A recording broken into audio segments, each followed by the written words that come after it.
Déclic. Déclic.net.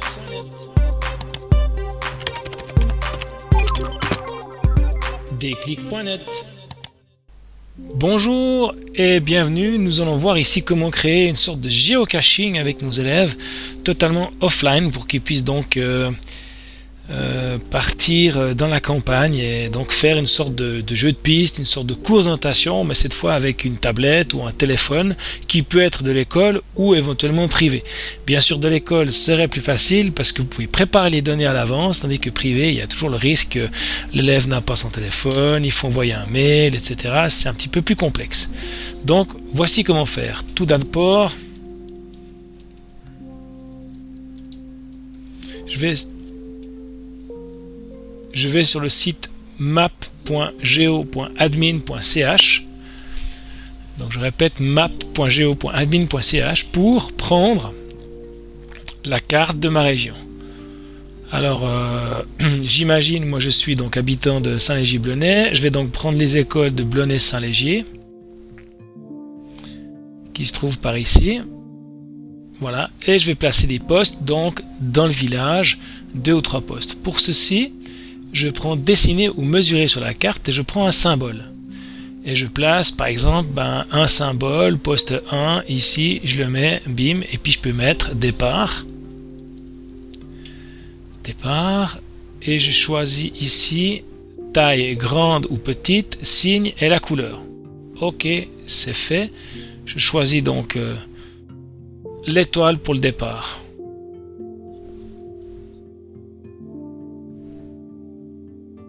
C'est fait. Maintenant, je prends toujours un symbole et je vais mettre pour le poste suivant. Alors moi, je connais un petit peu. Je vais mettre ici, dans le collège, ici, c'est un autre collège, je marque poste 1. Par exemple. Et là, je décide que c'est bien du rouge et que c'est bien ces symboles-là qu'il faut.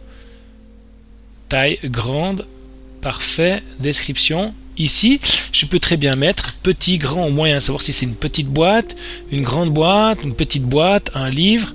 Je peux marquer QR code A4. Voilà, donc ça veut dire qu'ils doivent chercher un QR code A4. C'est fait.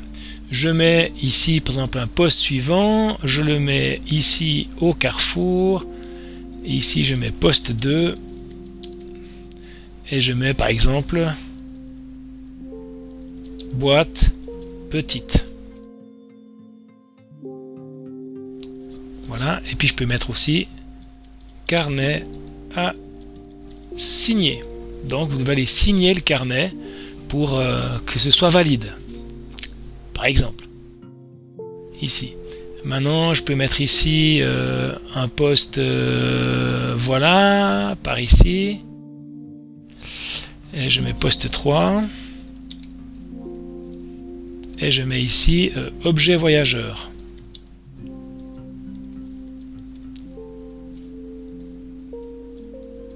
Boîte petite.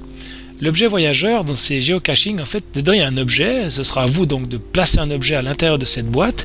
Et après l'équipe qui vient la première ici, donc va prendre cet objet et aller à un autre poste et le mettre à cet autre poste. En fait, c'est un objet qui va voyager de poste en poste selon les équipes qui passent pour voir après où il finit. Je finis vite, je mets un 4e poste. Tiens, j'en vais mettre un ici pour faire court. Poste 5 et je mets ici QR code A4 par exemple et comme ça ils arrivent à la fin. C'est fait. J'ai donc fait tout ceci. Maintenant, je clique sur exporter. Et je peux exporter ce fichier en fichier KML. Voilà, c'est parfait. Et je l'enregistre par exemple sur mon bureau ou ailleurs. Je vais le mettre ici CO 2020. Il est enregistré, ce fichier KML. Enregistré. Maintenant, que faire? Il faudrait l'envoyer par mail ou l'envoyer sur le téléphone. Alors ici, je vais essayer de l'envoyer via AirDrop. Donc j'essaie ici partager, AirDrop.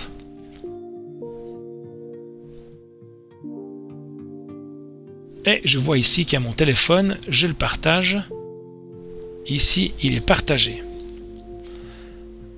Et automatiquement, il m'a ouvert l'application qui s'appelle donc Maps.me pour charger les signets.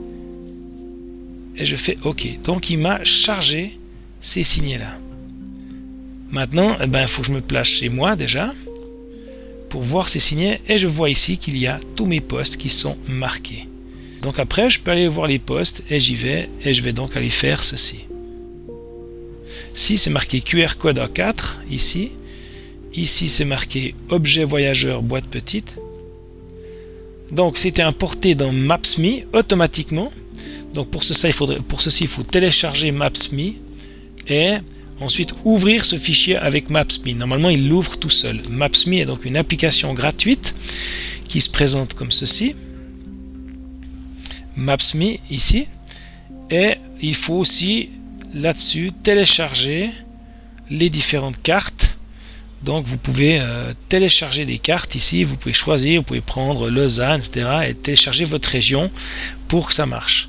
Et donc les postes arrivent, et comme ça l'iPad est prêt, ici, et j'ai donc sur chacun des postes, il y a encore dessous l'inscription, voilà, QR code A4, ici départ, ici c'est marqué poste 1 QR code A4, ici c'est marqué poste 2 boîte petite carnet à signer, ici c'est marqué objet voyageur petite taille et ici c'est marqué donc QR code A4. J'ai donc mon parcours, les élèves vont tout pouvoir prendre ceci, ils peuvent même s'aider avec Maps.me parce qu'ils peuvent faire depuis, ils sélectionnent le deuxième, itinéraire vert et ça leur dit automatiquement à pied par où il faut passer. Donc il n'y a plus d'excuses, ils peuvent plus se perdre. Si maintenant je fais ici, je peux faire comme ça, je reviens sur donc mon parcours, je prends le premier, je dis depuis,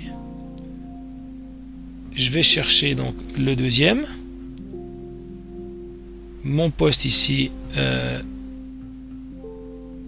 ici itinéraire vert, et il me dit les trajets que je vais prendre. Même chose, je reviens en arrière, je prends le troisième poste, le quatrième poste, depuis, vers, etc. Donc je peux même faire ceci. Après dessus, il y a un QR code, donc vous pouvez faire scanner un QR code auprès de vos élèves. Donc vous pouvez faire un petit peu tout ce qui est dans le géocaching très facilement et de manière gratuite, sans donc prendre des données, etc. Parce qu'il faut bien se dire que Maps.me fonctionne sans que Internet fonctionne. Il fonctionne uniquement avec, bien sûr, les réseaux GPS, les réseaux du téléphone. Voilà. Et puis alors, bonne chance pour votre chasse au trésor.